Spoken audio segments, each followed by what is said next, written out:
Hello guys, right, now it's time to talk about widgets, because while the site looks quite nice at the moment, we've got a problem with this sidebar, that it's still got the basic info in it, right? So we want to be able to control what goes in here, right? You also notice that my little tagline's messed up here because of I've failed to update my settings in WordPress. So if I go in here and I go down to my settings and general, what I want to do is remove the call now thing. Just remove call now and then it might actually fit. Save changes. Let's go back there. It should now fit just like it did in Stay. There we go. Great. So what I want to do is go into the dashboard, back into the control panel section, and when it loads, there we go. In the appearance section, there's this thing called widgets. And widgets are little bits, they're like little plugins, little Lego bricks we can put into the sidebar. Okay? So you see here, this primary widget area. It's got two things in it in a minute. It's got this text block, and it's got this text called new block, right? And these are little drawers. You can click on the little arrow, and it pops them down and shows you what's in them. Now that's website code, okay? And that's because it's using these are all the different widgets you can use, and the one it's using there is called the text and HTML widget. That's this one, which you can click and drag a new block into it like that. And then if you knew about website coding, you could code your own little bit in there, right? But we don't want to do that, so I just delete that one. So I also want to delete these two as well because I don't like that. I don't want any of that. Delete. And then I'll delete my new block as well because that's also a text and HTML module. Okay, so now there's nothing in the sidebar at all. A common thing you find in sidebars are things like recent posts. So this is if you've got a blog which is powered by the WordPress posts system. Then if we click and drag this over here and drop it, we can give it a title. We can call it latest blogs. And how many should we show? The 5 latest, that's fine. And show widget on what? All pages? Yeah, that's fine, save that.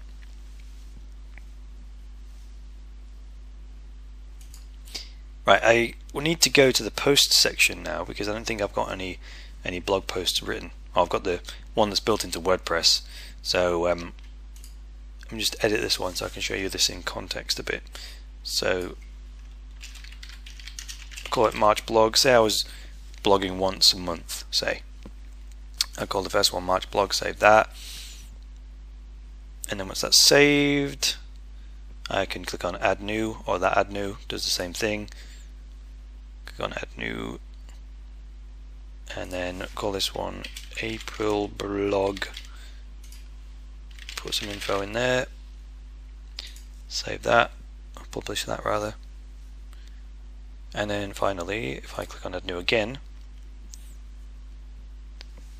and then put in here May blog with some info, click on publish.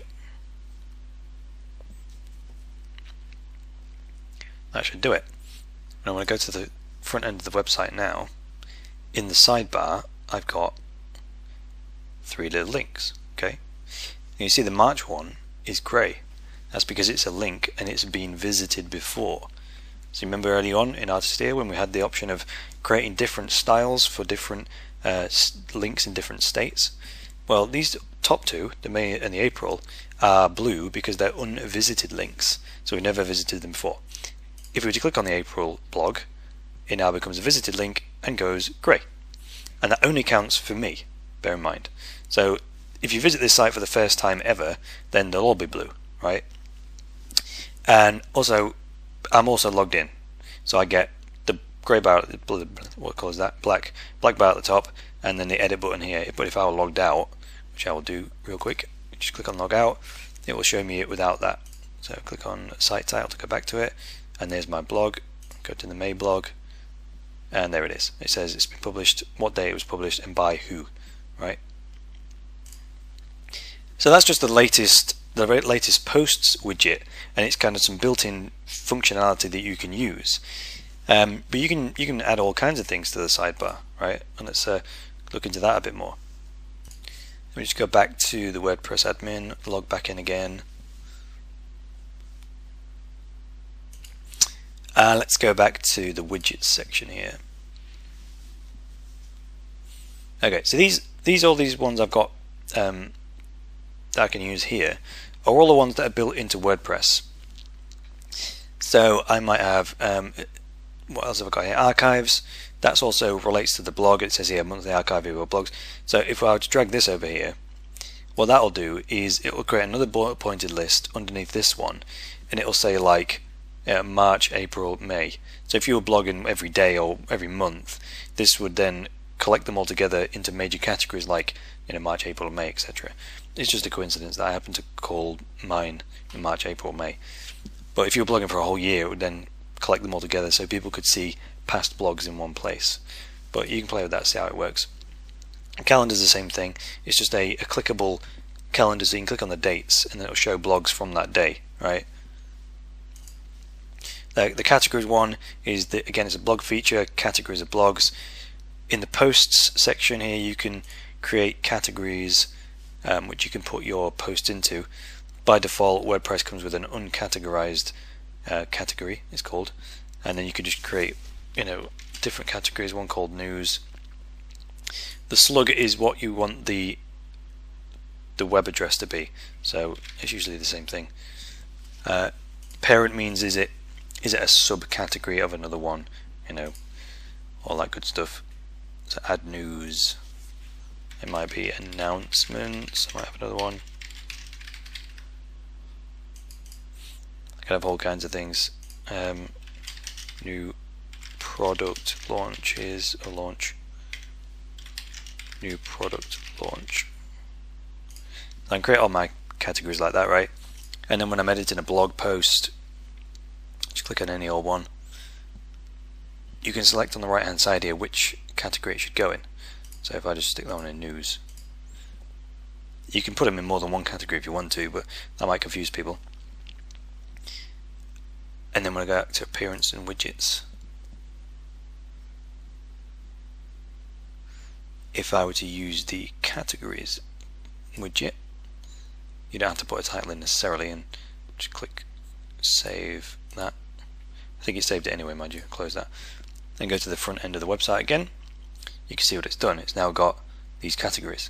If I click on uncategorized, it will show me these two blogs. And if I click on news, it should show me just the one, right? So it's an easy way of people to navigate the blogs. These are actual blog titles. I've called them something stupid like May, April, and March, but they'd be more meaningful than that, like how to, whatever, right? So let's go back to widgets. See that search widget there? I've actually already got that built into my header, so I don't need that, but you could have the search function in the sidebar if you wanted to. This recent comments thing, that is also relating to blogs. If you've enabled the comments feature, which I disabled that earlier on through the settings section, but if you had it enabled and people read your blog post and liked it, they could write a little comment on it, and you can have a little thing displayed in your sidebar showing the latest comments if you want to. That tag cloud thing is also relates to the blog. When you're writing a blog post, you can tag blogs with various keywords. So because blogs are on so many different topics, and a given blog article might deal with 5 or 6 different topics, you can't have an infinite number of categories. They're just the broad categories, right? You'll notice down here you've got a tag section, and this is where you just add single keywords that give clues as to what the blog is about. So if I were writing one, I might write a blog about SEO, which is search engine optimization, and then I click add, and it puts that as a tag, and then it might deal with hosting, so I put hosting in as a tag. And you know which tags to put, what words to put in as tags, because it's just each of the topics that are dealt with in this particular post, right? It might be things like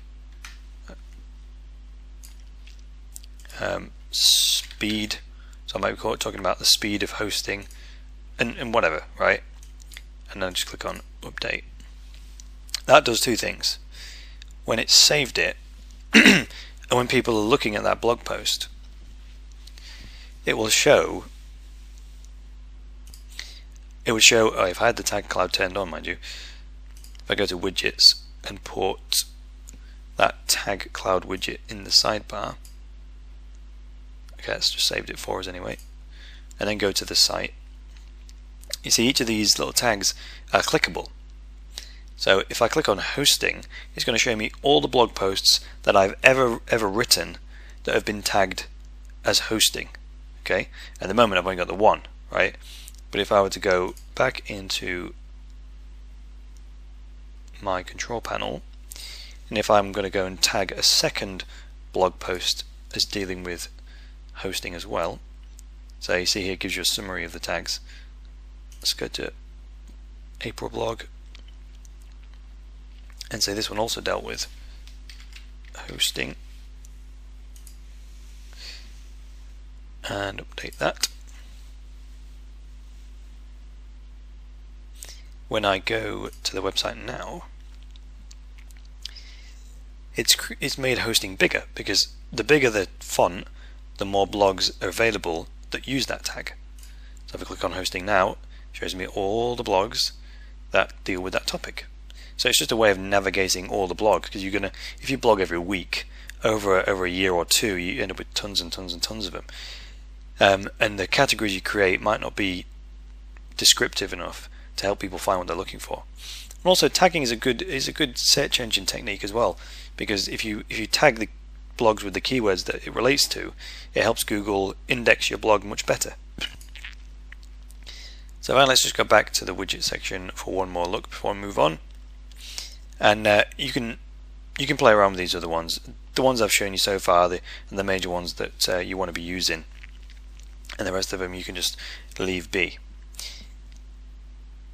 In the next section, when we talk about plugins, when we start installing various plugins onto the site, we'll get more widgets appearing, because a plugin, the way you activate a plugin, or the way you use a plugin, is to put its widget in the sidebar, most of the time anyway. So let's move on and talk about plugins.